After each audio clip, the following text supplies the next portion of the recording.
Bienvenue à ceux qui nous rejoignent pour la seconde partie de l'Africa Newsroom. Nous sommes toujours en compagnie de notre nouvel éditorialiste, Hervé Lado, de Camille Sari et de Gracien Rukindi-Kiza.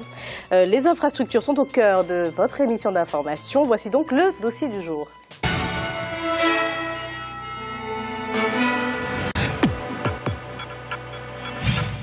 Il sera question dans ce reportage d'infrastructures culturelles en Afrique. Elles sont pour certaines considérées comme faisant partie du patrimoine, mais pour qu'elles résistent à l'usure du temps, encore faudrait-il que des budgets conséquents leur soient alloués. Reportage de Chereliwa Tawema, correspondante au Bénin. Palais royaux, monuments, lieux de pèlerinage, musées, maisons de la culture, lieux de spectacle. L'Afrique regorge d'infrastructures culturelles de grande valeur. Il est connu de tous que ce continent offre à l'humanité un patrimoine culturel immense. La mise en valeur de ce patrimoine dépend de l'entretien des infrastructures culturelles. Malheureusement, certaines parmi elles sont à l'abandon. C'est le cas des salles de cinéma. Lieu de prédilection des jeunes dans les années 90, elles sont aujourd'hui désuètes et closes, faute d'entretien et de projection filmique. Les passionnés de la culture se contentent de quelques infrastructures culturelles mises à leur disposition. Mais dans certains pays comme le Sénégal, la Côte d'Ivoire, le Cameroun ou encore le Bénin naît une prise de conscience. Des espaces culturels se créent de plus en plus. Au Bénin par exemple, Mayton Promo est le nouveau-né des centres culturels des départements de l'Atlantique et du littoral. Situé à Calavi à l'est de Cotonou, il est créé depuis une dizaine de mois. Ce centre possède une scène avec une capacité de 300 places pour accueillir les spectacles musicaux et théâtraux. Mayton Promo est l'initiative d'un jeune entrepreneur béninois, Tony Yambodé. Sur fonds propres, il a construit cet espace qui dispose également de résidences pour artistes. L'espace Mayton, ce n'est pas que la maison des artistes, ce n'est pas que le théâtre de Verdure. Nous envisageons à long terme et avoir une bibliothèque. Nous envisageons aussi à long terme avoir un rôle d'exposition. Nous envisageons à long terme d'avoir une salle multimédia, toujours pour permettre aux artistes de se retrouver dans de bonnes conditions pour travailler. Si on a un rôle d'exposition, ce qui veut dire que les artistes plasticiens pourront désormais amener les œuvres ici, les exposer. Autre espace de divertissement, le centre culturel indépendant artistique Africa. Vieux de 3 ans, ce centre se trouve à Agla, l'un des quartiers les plus habités de Cotonou. Sa création n'est pas un hasard, il est le fruit d'une politique culturelle volontariste. En effet, le gouvernement attribue chaque année 1 milliard de francs CFA aux projets culturels méritants à travers le Fonds d'aide à la culture. Et les promoteurs culturels envisagent de créer un réseau des centres culturels et artistiques afin de mieux faire entendre leurs doléances auprès du gouvernement. Le mieux à faire, c'est de mettre la pression, mettre en place des mécanismes de mutualisation de nos moyens. Les peu que nous avons sont significatifs. On peut les mutualiser et monter un lobby de pression sur le gouvernement pour obtenir ce que nous voulons. Si nous restons chacun dans son coin pour dire le gouvernement ne fait rien, le gouvernement ne fait rien, mais nous faisons quoi? Que faisons-nous? Donc bref, tout cela pour dire le gouvernement fait ce qu'il peut. Si nous avons besoin de plus, alors méritons le plus. Aujourd'hui, les anciens lieux de la gloire du cinéma africain ne suscitent plus aucune attention des passants. Ils sont désuets et peu entretenus. Une situation face à laquelle les journalistes culturels béninois ont tiré la sonnette d'alarme. Mais aujourd'hui, il se fait que toutes ces infrastructures se sont révélées, disons, surannées. Et il n'y avait pas les normes qu'il faut pour abriter, par exemple, des spectacles. Soit c'est des salles qui ont beaucoup d'écho, qui ne permettent pas de façon technique de réaliser une production. Soit c'est des salles qui aujourd'hui ne sont plus animées parce que justement, voilà, il n'y a pas de spectacle là-dedans. Dans le budget de l'exercice 2014, plus de 8 milliards de francs CFA sont destinés au ministère de la Culture, de l'Artisanat et du Tourisme. Un processus de réhabilitation des salles de cinéma a été amorcé depuis 2013 par le ministère de la Culture en collaboration avec la direction de la cinématographie. Il vise à satisfaire les acteurs et promoteurs culturels. Ces salles de cinéma seront modernisées, équipées et transformées en véritables salles de spectacle. On veut commencer par réflexionner des salles de cinéma qui existent, les 5 salles de cinéma qui existent. Donc, on a commencé par le Ciné Concorde. et qui sera une salle polyvalente. Ce n'est pas seulement pour le cinéma, on peut faire la danse, la musique, tout ce qui concerne la culture. La construction d'un théâtre national sera la grande réalisation culturelle de l'année pour offrir des espaces de promotion et de renforcement de capacités aux artistes. Mais le Bénin a un modèle, le Sénégal, pays dont il veut suivre les traces en matière de valorisation et promotion culturelle et artistique. En 2012, le Sénégal s'est doté d'une imposante infrastructure culturelle, le Grand Théâtre de Dakar, une des 7 infrastructures du parc culturel sénégalais conçu par l'ex-président Abdoulaye Wade. Avant le Grand Théâtre, il y avait le Théâtre national Daniel Sorano, qui a été créé par le président poète Léopold Sédar Senghor pour montrer la diversité et la richesse culturelle du pays. La compagnie du Théâtre national Daniel Sorano a été créée en 1965 par le président Léopold Sédar Senghor. En ce moment, il voulait juste que l'on puisse avoir dans un seul espace 3 compagnies, 3 troupes. Une troupe dramatique qui fait du théâtre et qui joue les grands classiques, et une troupe consacrée au chant, qu'on appelle l'ensemble lyrique traditionnel, et une 3e troupe qui est le ballet national La Linguère. Les artistes sénégalais y ont vu une volonté politique prononcée de mettre en avant la culture sénégalaise et africaine. Que les Sénégalais puissent être de bons intellectuels, qu'ils puissent être de bons citoyens, il fallait qu'ils leur donnent une culture générale portée par les grands classiques du théâtre mondial. Et il fallait aussi que l'ensemble des ethnies du Sénégal se retrouvent dans un grand orchestre traditionnel qui chante dans toutes les langues où tout le monde répond, pour la diversité et le respect de l'unité culturelle. Et maintenant, le 3e élément, c'est le ballet. Le ballet, c'est quoi? C'est aller chercher dans le patrimoine sénégalais l'ensemble des danses traditionnelles et le monter et le chorégraphier. À l'instar du Sénégal, plusieurs pays africains s'attellent à offrir à leur jeunesse et à l'ensemble de la population des cadres adéquats pour la promotion des œuvres de l'esprit. Un mouvement qui suscite également des initiatives privées de création d'espaces culturels. Politiques et acteurs culturels travaillent de plus en plus ensemble pour définir une vision commune de développement des infrastructures culturelles en Afrique. Il y va de la survie de la culture africaine et de son rayonnement dans le monde. Hervé, avez-vous le sentiment qu'on mise réellement sur les infrastructures culturelles sur le continent africain? Alors, la culture est toujours le parent pauvre, hein, quelque part, des politiques de développement. On verra bien que dans la stratégie de la Banque africaine de développement, par exemple, vous ne verrez pas le mot culture dans les différents domaines d'intervention. Vous verrez infrastructure, oui, c'est vrai, mais il s'agit d'infrastructures énergétiques, portuaires, routières, mais pas assez de culture. Tout simplement parce que la culture, c'est quand même un domaine c'est pas un business comme les autres, c'est pas une activité rentable comme on peut l'envisager pour un aéroport ou un port. Et là, l'État doit intervenir. On a vu le retrait... Elle pourrait l'être, hein, d'ailleurs, oui, c'est vrai, certains aspects, en effet. C'est-à-dire qu'il y a des projets culturels qui sont tout à fait bancables et qui peuvent faire l'objet de projets soumis auprès des banques.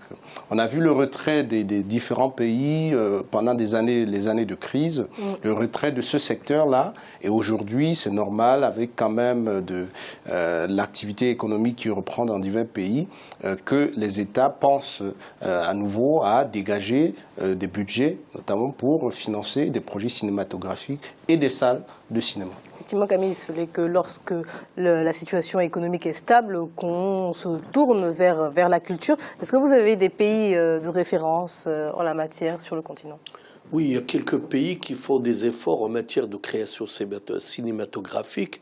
L'Algérie, de par le passé, a financé c'était beaucoup de créations, mais qui font l'éloge de la révolution. Donc ça, il y avait un mouvement et qui ne s'est pas poursuivi, mais maintenant il y a des tentatives pour donner aux jeunes la possibilité de s'exprimer par la chanson, par exemple, ou par le théâtre.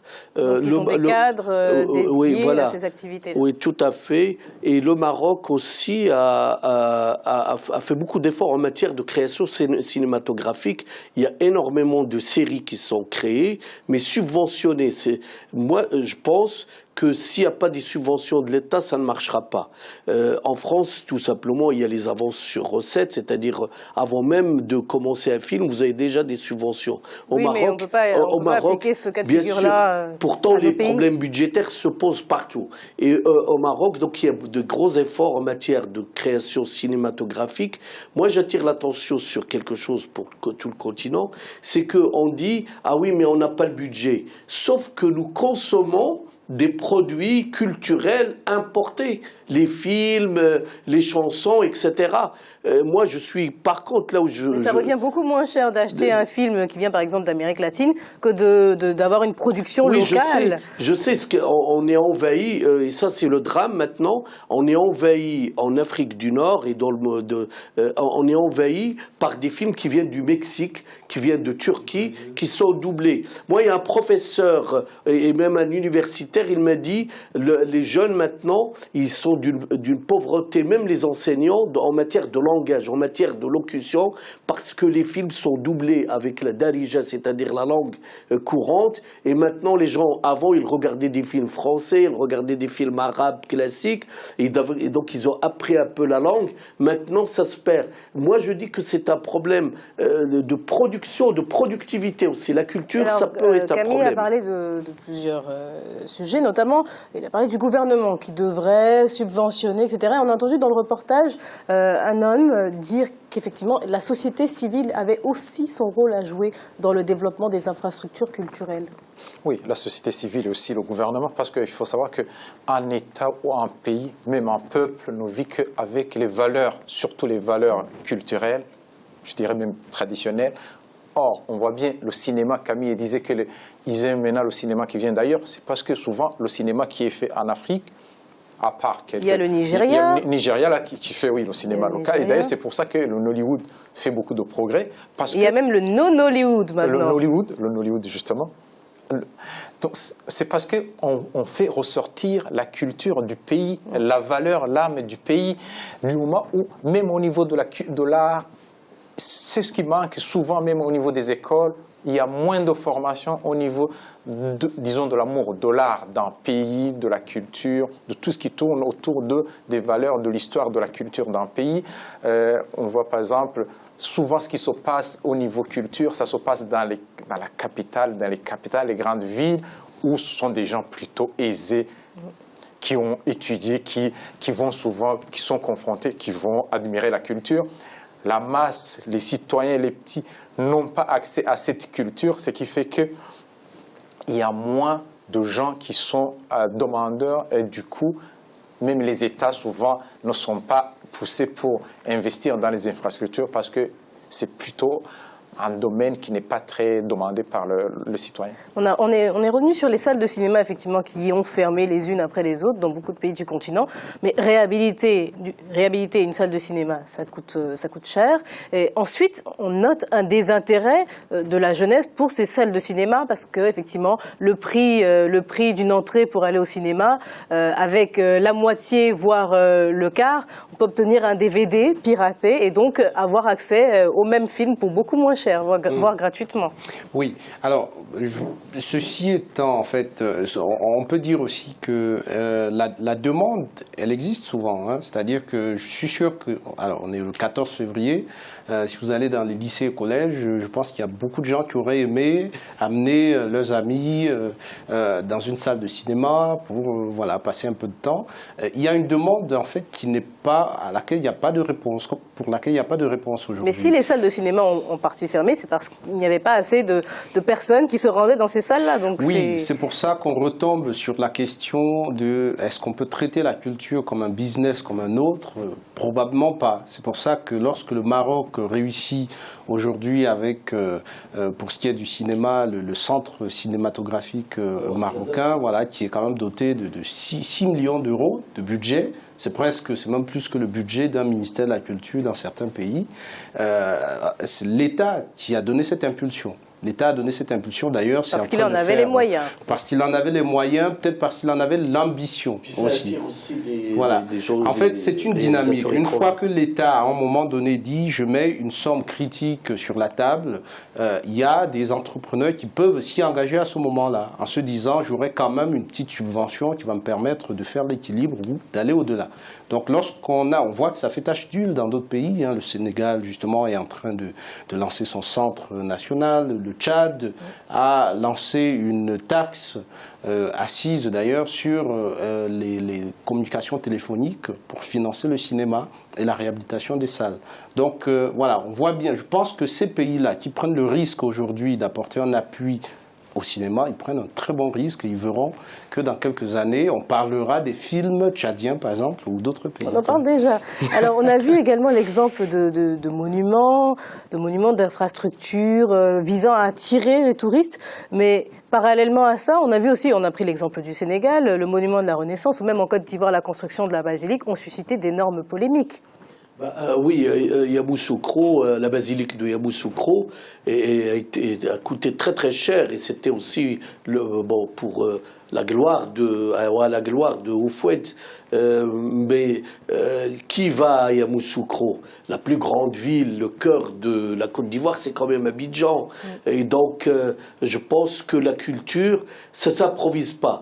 Déjà, mais ça a été bien dit dans le reportage, il faut déjà entretenir ce qui est l'existant. Il n'y a pas d'entretien de l'existant. Et ça, c'est partout dans le continent. Vous avez même des vestiges romains là, au nord du Maroc, par exemple, qui tombent en ruine. Mais il y a un vrai problème. Le tourisme, il y a le tourisme culturel. Et ça, on le néglige. Il y a des gens qui ne veulent pas aller à la plage. La plage, vous pouvez la voir dans le sud de la France. Vous allez dans un pays aussi pour les aspects culturels. Vous allez à Marrakech parce qu'il y a des monuments, etc. Et c'est pour ça qu'il faut vraiment changer la perception des choses. Je rajouterai, si vous le permettez, un mot sur la création culturelle. Moi, je pense que si les États-Unis ont réussi, c'est parce que c'est un grand territoire. L'Inde, le Nigeria, on parle du Nigeria, mais le Nigeria, c'est quand même le pays le plus peuplé.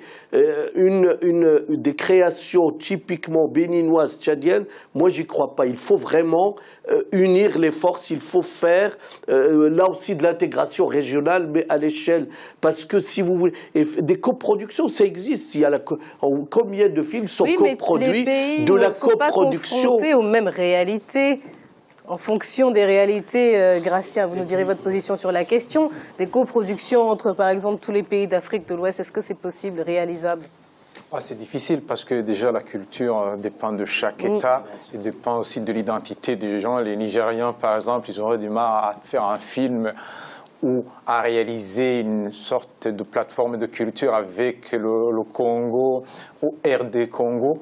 Mais il y a toujours un problème qui se pose au niveau de la culture. Dans les États, surtout, Camille a parlé de la basilique sous forme de culture, il y a aussi cette partie politique. Il y a la politique des fois qui s'ingère dans la culture. Et ça peut tuer la culture. Il y a des fois... Ou la faire naître, ça dépend de... Ou faire naître.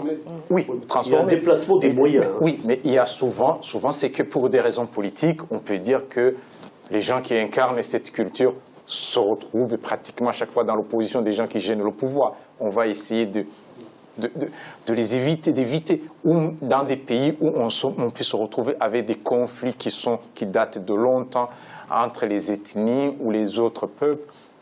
Il peut y avoir de freins à la culture, alors que c'est cette culture qui devait rassembler les peuples, rassembler même les populations qui sont en conflit. La culture peut être un frein la politique peut être un frein à la culture? Probablement, je vais y revenir, mais la question de la coproduction et de la mutualisation, je vois ce que Camille veut dire. Et c'est très important, effectivement. C'est vrai que la culture, c'est un élément de l'identité, donc on peut difficilement allier deux projets de cinéma sur une thématique multinationale, mais enfin, il y a des projets comme ça qui peuvent exister. Mais là où il peut y avoir vraiment mutualisation, c'est celle des moyens. effectivement, on l'a dit un peu dans le reportage en ce qui concerne la société civile, mais aussi au niveau des États. D'ailleurs, il y a un projet panafricain, fonds panafricain, je ne sais pas si c'est d'appui à la culture, au cinéma, sur le cinéma en particulier, qui est né à Tunis il y a quelques mois. Et l'objectif étant, et d'ailleurs là, il y avait beaucoup de pays africains qui étaient réunis justement autour de ce projet pour essayer de fédérer un certain nombre de moyens. Bon, pour l'instant, l'idée simplement, c'est que les pays les plus nantis aident les moins nantis et que ce soit une coopération plus sud-sud à la place de ce qui se fait aujourd'hui. Parce qu'aujourd'hui, lorsque l'État est absent dans le cinéma, qui remplace? C'est en fait soit la France, soit la francophonie, soit l'UNESCO parfois, en tout cas des organisations, et de plus en plus la Chine. Donc des organisations internationales, des pays étrangers qui viennent soutenir la culture alors que c'est un élément finalement peut-être de souveraineté. Voilà. Donc oui, et là c'est vrai qu'il y a des projets sur lesquels il y a des dissensions entre le pouvoir établi, le régime en place et l'investisseur. On a vu beaucoup de projets comme ça qui ont été mornés parce que il y avait un sujet, le sujet était peut-être trop sensible pour le régime en place et le régime a dit hors de question soit de soutenir ce projet, soit de le faire, de le laisser paraître tel quel en tout cas. Voilà. Donc c'est vrai que dans des pays où il n'y a pas encore une certaine sérénité dans les consciences sur des sujets politiques, on ne peut pas parler politique tranquillement parce qu'il y a le poids de l'histoire, il y a l'apprentissage de la démocratie qui n'est pas encore achevé. Évidemment, les projets culturels qui traitent de ces sujets épineux peuvent souffrir. Voilà. Oui, il y avait une excellente idée qui a été quand même annoncée dans le reportage. Ça a été dit là par le directeur de la cinématographie là, du Bénin, c'est de créer des salles polyvalentes. Il a raison.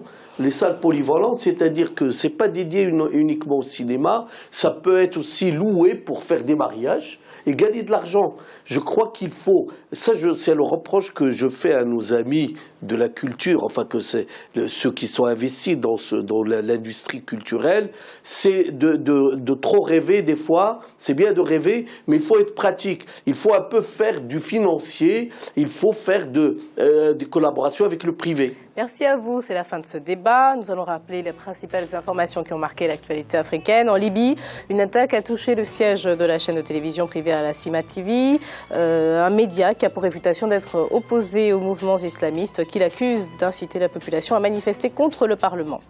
Des avancées dans la vie politique malienne, les nouveaux membres du bureau parlementaire ont été investis par les députés. Les bureaux des commissions générales et de la commission de contrôle ont aussi été désignés. Juste après la pause, nous discuterons de la réaction de la population congolaise qui se plaint de la hausse des prix des denrées alimentaires. A tout de suite.